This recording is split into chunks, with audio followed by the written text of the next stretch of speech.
le voina kan zirlai tur hi zirlai parukna ania Moses le arona Pharaoh ma a ti ani thupui hi hei Bible a chuanin Exodus bunga thu kha ni a chang som ni pathum thleng omani chan zirlai ma sa khanin pathianin ama Moses ran pui tu tur a una pa arona ape ti kan sia ti chuan arona le Moses te chu pathian chon an tir ngal ta Pharaoh ne na vakal turina tia ti chuanin an vakala thu awa soitira chu chu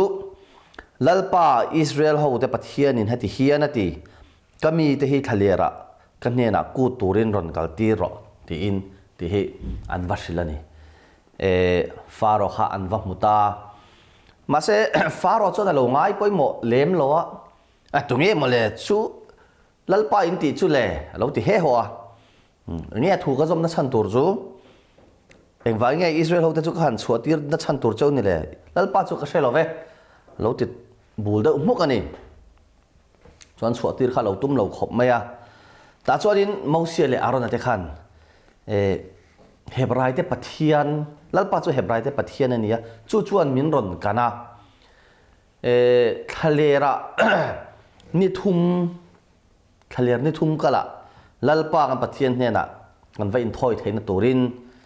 khoi takin kan vakala nge antiani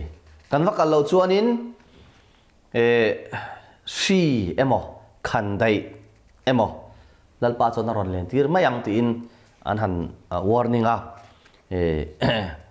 te chuanin ni thum kal han ti hi thalera tanga mun hla lo te soina ani rolin hemini thum kalan ti sinai tlang soina ni na ngai thaya chan chu sinai tlang hi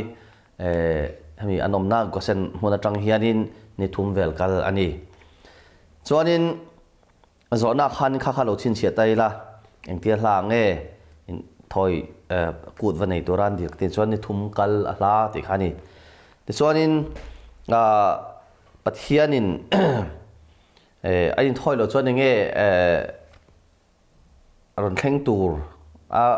a vauna kha nge kan di chuanin an chunga si emo khandai emo aron len tir hlawang ti kha a chana zona panina chana ni don ani chuanin ai gupta lal Pharaoh chuanin kha an thil soi kha alongai poi mo lo khop maya ti hian ati ani engti ziange nangni Moses le Aaron hi mi pui ten ha thok lai in dong da tir ni in na chu va thok le ro tin alo soya ani ngaya kha chuanin khatia wa in thoya wa kal chua kha na thok dong da nge ni na thok sape lo anga le khan lo nga ya chuan nge ni Pharaoh chuanin mi pui te fui portua khan alo ngai ni chu Moses le Aaron kha chu zona pathumna khani na oma ai gupta lal Pharaoh khan Moses le Aaron te kha mi pui te fui portua apu ni ti kha kan chin sia don ya chuan chumini nge chuanin Pharaoh na thok veng tu te le an ho tu te ne na chuan ti hian Pharaoh chon thu kha an chuang hala tu na china chuanin tun ma in ti thin in thakanga atira chuanin leiro chan Israel fatena leiro chan an siamna khanin bu pol hemi bu an vuak ton hanu kha an supply an pethin ani mase tu na chuan khami bu pol kha in pe to tur ani lo an mani in bu bul bu kunga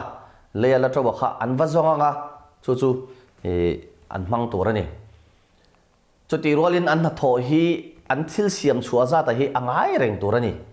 ti kha thu kha an chua ta ni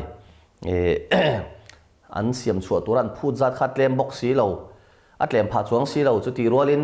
atira an don thin bu pol khan dong to box si lo kha engani an phur kha ret em maya an na kha adabol ani to ana alet khanin ha thak to ni kha wang khanin mi pui po kha an phun na sa re thei anin tia nghe ni sẽ om khan ti em mai ni ti chuanin na thok veng tu te chu an vakal ta ti khan an vasil ta is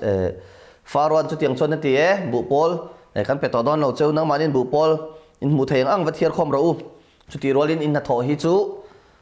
ti tlem sakhin chuang don lo ti in an va soi ta chuanin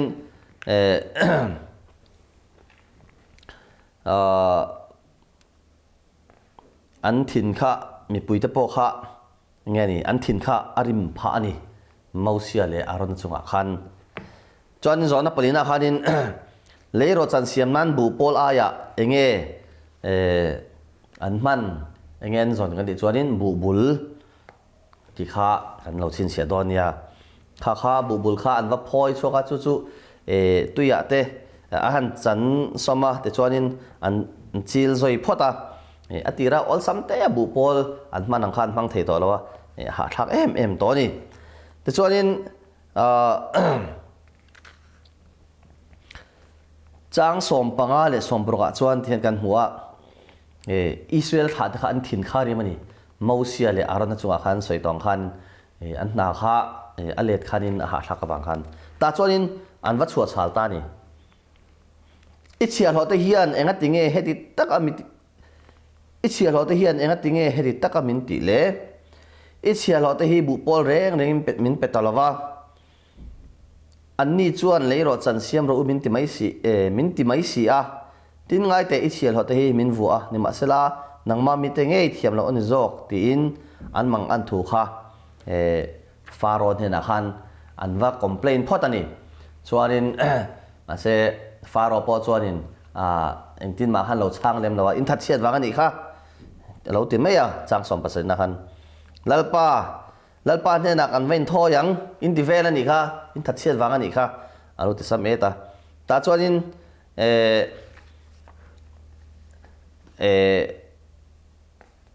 an chan na che em ani ti kha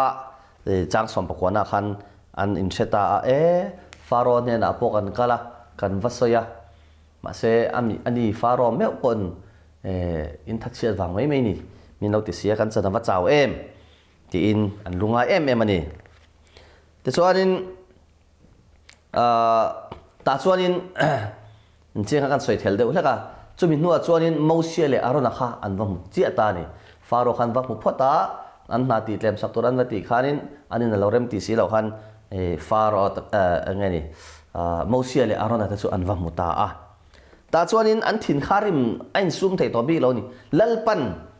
in chunga ro rel ro se ke mani min tha na tura an ko ta khan dei ken tirin faro min huwa le achhial ho te laka hian min huat min phurtir ta ka wang hian an tiani an kha che hle to ni lalpan sem cheu ro se nge ni se om turin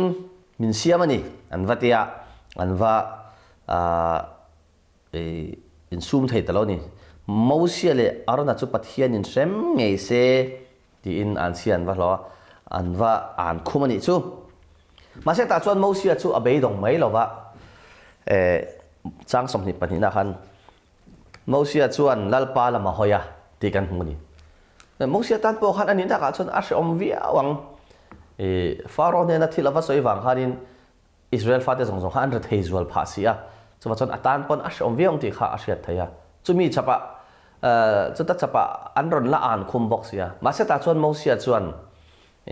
lalpa lama hoya ti kan hua lalpa lam hoi ti hi lalpa ne na tong trai ti na ni kha zona pangana ni kan lo chin sia don nia ti chuan ti hena tong trai ta ni lalpa eng ti ziang nge hemi te hi thalo takai ti le eng wangin nge mitir ni faron ne na iminga to sei tura ka kal achina hemi te hi thalo takina ti a nangla chuan imi te hi ila chan chuak khau si lawa atia mausia po kha abai dong ve ni kha voina kan zirlai ani a voina kan zirlai a chuanin mausia le arona ten faro an va muwa ni thum kal chin na kut va naya pathian ve beturin an dila amara chumo faro khan remalong tilo na sakhopa kaltira nekin in thật xia ni tin alo pu le ta an na te po alo ti rip sak zo ka bu pol an pek thin te po pe to lovin an mani in bu bul an zong ta chu bang chuan in mi pui ten re thei em maya faron na an va complain an va soi khan ani khan eng tin ma alo ti ngai sak lova in na chu va thok le ro alo ti ta ka chuan mi pui an thin rim in Mosia le arona an va mua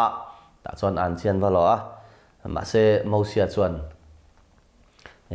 pathian lam hoin pathian hena atong trai ta lalpa nga tinge tiang ni ti ni ti in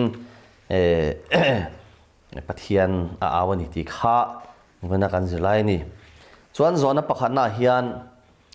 eng tiang a hla ange Israel te khan in thoi na nei an tum te ni a ni thum kal ahla ani zona pathina anin thoi lo chuan pathianin an chunga enge alen tir mai an hlau kha achana chu shi emo khandai emo ti khani chan zona pathumna Israel te na tholai in thada tir tu a an pu kha tu tenge achana chuanin Mosia le arona zona palina leiro chan siam nan bu pol aya an man ta kha enge bu bul ani pangana lalpa lam hoi ti kha eng soi na nge achana chu in hlan emo tong trai ti na ni levana kan zir chhuat te kan chiar nge thinlung taka câu tu tên hena lalpa chu alo lang thin pani na lalpa pathianin mi than bik anei ang tho hian mun ma po ruat bik anei thin pathum na kan chunga thu nei tu te thu thua kan om hian pathian rem ruat na hnuaya kan lo ni thin palina pathian min ruat na meu po ni se hlo tlin na hi voile khata a then lo changa fo thin pangana kan chunga phurit le har sanna alo thlen changin lalpa a kan tlulut thuai thin turani hang te kha voina kan zirlai ani le lalpan kan zatan mal somra se amen